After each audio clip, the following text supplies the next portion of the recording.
How to make a cladogram. The point of this video is to inform you on how to make, read a chromatogram.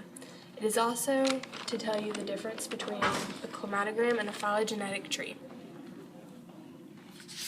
In our group, Candace helped write the script, Devin was a narrator, Carlie made the slides, Leah made the slides, and Terrell was also a narrator. There are 8 different levels of classification. These levels include the domain, kingdom, phylum, class, order, family, genus, species. For example, the Pantheropartis classification level.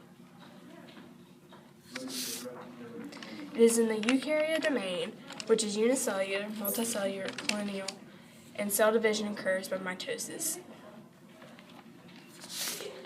It's in the Animalia kingdom, which animals are multicellular, eukaryotic heterotrophs whose cells have mitochondria. It is in the Chordata phylum, which shows 5 distinguishing features in either adult or larvae stages. These distinguishing features include a dorsal side nerve cord, a notochord, a gill structure in the pharynx, a digestive tube, post, and tail. This is the largest phylum group, but most diverse. It is in the Mammalia class, which is warm-blooded, possesses hair made of keratin, endothermic, 4-chambered heart and mammary glands, and also has 7 cervical vertebrae. It's also in the carnivore order, which is placental meat-eating organisms, sharp claws, canine teeth, and cheek teeth, also known as molars.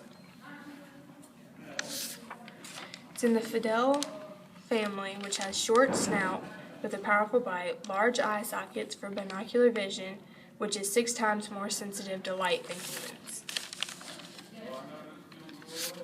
It is in the Panthera genus, which contains African lion, tigers, jaguars, leopards, and snow leopards. And its species is a Pantheropartis, a leopard.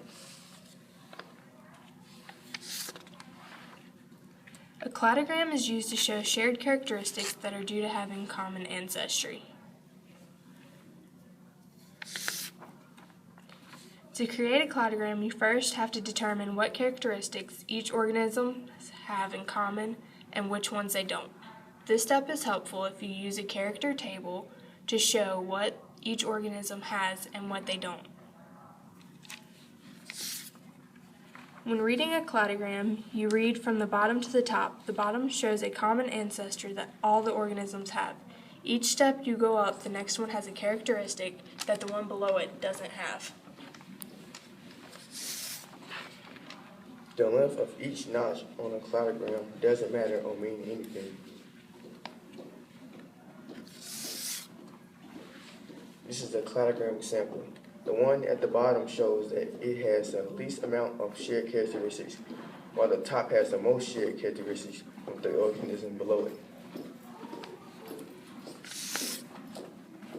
A phylogenetic tree is a cladogram in which the length of lines represent the time in which the organism has lived.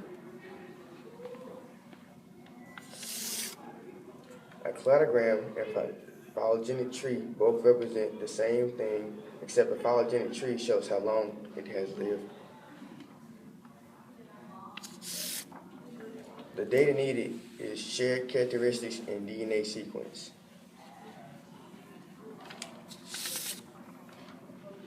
Maximum parsimony is the simplest explanation possible, still using facts. Maximum parsimony is important because it helps choose the cladogram with the least amount of notches as possible.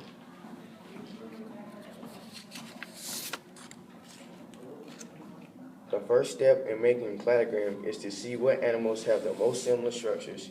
You use the character table to check this out.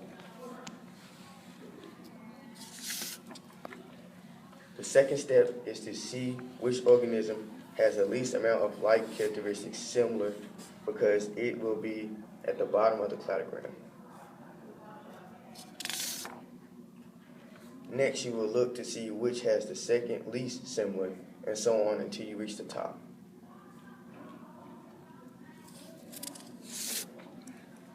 The organism or animal on the top will be the most involved and have all of the characteristic structures as the organisms below them. These are all the steps you need to include when creating a cladogram. The end.